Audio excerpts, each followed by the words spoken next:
জাতীয় চলচ্চিত্র পুরস্কার প্রাপ্ত ও দুই বাংলার জনপ্রিয় অভিনেত্রী জয়া আহমেদ।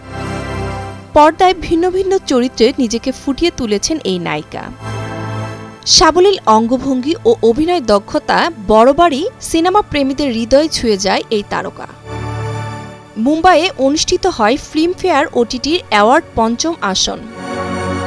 আয়োজনে সিরিজ, সিনেমা ও ক্রিটিকস এই তিন ধরনের ক্যাটাগরিতে ৩৯টি পুরস্কার পান তারকারা। বলিউড ও টলিউডের তারকাদের পাশাপাশি অনুষ্ঠানে ছিলেন বাংলাদেশি অভিনেত্রী জয়া আহমেদ।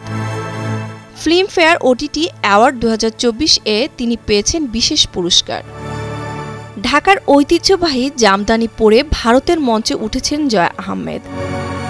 জামদানিকে ব্যতিক্রম নকশায় গায়ে চড়িয়েছেন এই অভিনেত্রী। সামাজিক যোগাযোগ মাধ্যমে ফিল্মফেয়ার ওটিটি অ্যাওয়ার্ড ২০২৪-এর কয়েকটি ছবি প্রকাশ করেছেন এই তারকা। কারণ জয়ার পরনে যে শাড়িটি রয়েছে তার নকশা ও শাড়ি পরার ধরনটি একটু আলাদা হওয়ায় কটাক্ষের শিকার হন তিনি।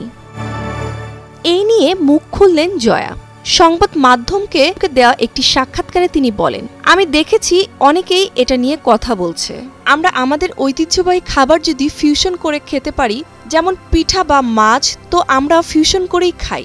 তাহলে আমরা আমাদের দেশের কস্টিউম কেন ফিউশন করে পরতে পারবো না? কেউ তো কখনো বলেনি জামদানি এভাবে পরা যাবে না। জামদানি যদি স্কার্ট হয়, জ্যাকেট হয়, তাহলে এভাবে পরলে সমস্যা কোথায়?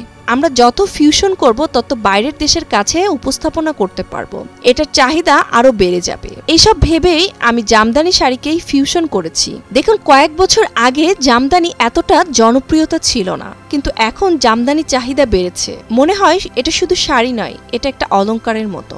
একটা মেয়ে চায় তার ঘরে একটি সুন্দর দামি জামদানি থাকুক। অভিনেত্রী আরো বলেন, এটি প্রথম নয়, আমি যতটুকু পারি জামদানি মুসলিন পরার চেষ্টা করি। এই লুকটাও একটা বিষয় ছিল। পুরানো যেসব মেয়েরা যুদ্ধ করত তাদের যে লুক, সেই লুককেই আমি সেজেছিলাম এবং সেটাই ইচ্ছে করি। এমনকি পরিচালক সুজন ঘোষও আমার লুকের প্রশংসা করেছেন। ফিল্মফেয়ার এবারে আসরে উপস্থিত ছিলেন কারিনা কাপুর, অভিষেক বচ্চন, বিজয় ভার্মা, মনীষা কৌরালা, সোনাক্ষী সিনহা, এছাড়া আরও অনেকেই। তাদের মধ্যেও ছিল জয়া আহমেদ। সঞ্চালকের মঞ্চে ডেকে নিয়েছিলেন তাকে। সম্বোধন করেছেন ফাইন অ্যাক্টরস অব বেঙ্গল বলে।